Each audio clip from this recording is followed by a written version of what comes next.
Okay. Hi, welcome to Ask Monica. Today we're talking about decanting and the reasons why would you decant the wine. So first of all, you're going to choose your decanter. But to do that, you need to understand what is decanting. By definition, decanting is pouring the wine off of the sediment.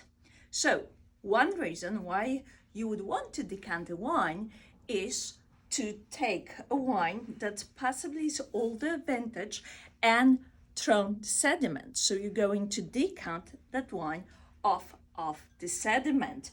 That often happens with the age still wines, but also with fortified. If you have a vintage port, you would want to decant it.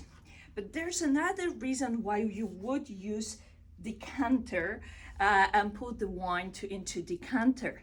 It's aerating the wine.